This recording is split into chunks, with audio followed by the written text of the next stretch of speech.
بسم اللہ الرحمن الرحیم۔ سب سے پہلے تو آپ تمام میڈیا فیٹرنیٹی کے لوگوں کا ہم شکر گزار ہیں کہ ایک بہت ہی شارٹ نوٹس پہ آپ لوگ یہاں تشریف رکھے اور آپ کے مادھیم سے متی پورے لداخ عوام السلام علیکم جولے آداب۔ جیسے کہ آپ سب کو پتہ ہے کہ کل ہمارے آل ریلیجس پولیٹیکل اور تمام ہمارے باقی سٹیک ہولڈرس کی ایک میٹنگ ہوئی جس میں ہم نے یہ ڈیسائیڈ کیا تھا کہ جو لیہ میں ایک پروٹیسٹ آج ہوا ہے اس پروٹیسٹ کے سمرتھن میں اور پورے لداخ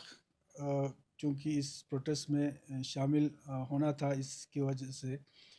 پورے کرگل میں ہم نے ایک ہڑتال کا کال دیا تھا ہمارے مارچینٹ ایسوسیشن اور باقی سٹیک ہولڈرس کے تھرو، جو بہت ہی کامیابی کے ساتھ آج ہمارے ہڑتال ہوا۔ اس کے لیے بھی میں تمام سٹیک ہولڈرس کا بھی شکریہ ادا کرتا ہوں۔ آج کا جو بند کا یا لیہ میں جو پروٹیسٹ چل رہا ہے، اس پروٹیسٹ کا مقصد آپ لوگ بخوبی آپ لوگوں کو علم ہے کہ لداخ میں پچھلے کچھ مہینوں سے کئی ایسے چیزیں ایسے ڈیولپمنٹ ہو رہا ہے جو ہمارے لداخ کے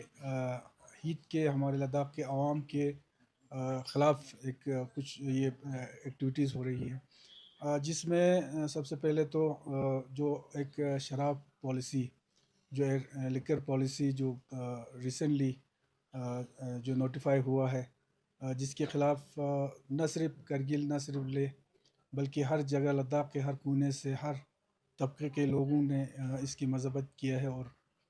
ہم نے یہ گزارش بھی کیا ہے جس حساب سے کہ اس پالیسی کو واپس لے لیں۔ اس کے ساتھ ساتھ ہمارے لینڈ پالیسی کو لے کر بھی بہت چیزیں جو ہے وہ آگے بڑھ رہی ہے، جو خدشات پچھلے کئی سالوں سے جن چیزوں کے لیے ہم لداخ کو کانسٹیٹیوشنل سیف گارڈ کی مانگ کر رہے ہیں، ڈیمانڈ کر رہی ہیں، اس ڈیمانڈ کو حالانکہ آپ سب کو پتہ ہے پچھلے بار سب کمیٹی کے میٹنگ میں ایک بہت ہی ایک اچھے ماحول میں ایک اچھا ایک فروٹفل میٹنگ ہوا، جس میں ایک نئے سیٹ اپ کے بارے میں ہمیں گورنمنٹ آف انڈیا نے ہمیں بتایا گیا، جو ایکولنٹ ٹو لیجسلیچر اس کا پاور ہوگا، اور 371 کے اندر ہمارے جتنے بھی ہمارے کلوز 371 میں ہے کئی اسٹیٹس میں، ان سب اسٹیٹس میں جو اچھے جو لداخ کو سوٹ کرے ان سب کو لے کے 371 میں جو ہے لداخ کو سیف گارڈ دیا جائے گا۔ تو بات چیت ابھی چل رہا ہے، کچھ ابھی منٹس کو لے کے یا ڈرافٹ کو لے کے ابھی کچھ جو ہے کلیئر ایک پکچر سامنے نہیں آیا ہے، جو آنے والے دنوں میں ہم سمجھتے ہیں کہ بہت جلدی اس کے اوپر کوئی نہ کوئی ڈیسیجن لیا جائے گا۔ لیکن تب تک یہ جو پالیسیز جو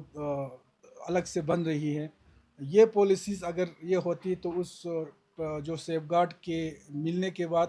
کوئی معنی اس کا نہیں رہتا ہے، لہٰذا اس پروٹیسٹ کے ذریعے ہمارے یو ٹی ایڈمنسٹریشن کو، اس کے علاوہ ہمارے باقی جو سٹیک ہولڈرس کے تمام ایشوز، آج لداخ کے جتنے بھی ایشوز ہیں، چاہے ہمارے مارشنٹ کے ایشوز ہو، چاہے ٹرانسپورٹر کے بہت سارے ایشوز ہیں، جس میں سب سے بڑا ایشوز آپ کو پتہ ہے کہ ڈیلکس بسز یا ٹینٹ سٹیز کی باتیں چل رہی ہے، جس سے ہمارے ٹورسٹ ریٹ سے جو وابستہ رکھنے والے لوگوں کے روزگار جو ہے وہ ختم ہونے کی جو خدشات ہے۔ باقی ہمارے ٹیکسی ٹرک یونین ان سب کے بھی جو مسائل، ان سب کے مسائل کو لے کے یہ جو پروٹیسٹ لداخ میں ہوئی ہے، اس کے ساتھ ساتھ کرگل میں بھی جو پروٹیسٹ جو ہے ہم نے اظہار کیا ہے، یہی ہے کہ ایل جی صاحب کو اور یو ٹی ایڈمنسٹریشن کو ہم اپیل کرتے ہیں کہ جب تک لداخ میں کوئی نہ کوئی سیٹ اپ یا کوئی کانسٹیٹیوشنل سیف گارڈ نہیں آتی، تب تک اس طرح کے جو ہے پالیسیز نہ بنے، اور جو بھی پالیسیز جب کچھ بنتے ہیں تو لداخ کے ریپرزنٹیٹیوز یا لداخ کے سٹیک ہولڈرز سے مشورہ کیے بغیر جو ہے اس طرح کا پالیسیز نہ بنائیں۔ تو یہ آج کے بند کرنے کا جو ہے کس لیے بند کیا یہ ہے، باقی سجاد صاحب اور پھر اس کے بعد دو سٹیک ہولڈر ہمارے مارچنٹ ایسوسیشن کے اور ہمارے ٹرانسپورٹر کے لوگ جو ہے وہ اپنے سارا خیال پیش کریں۔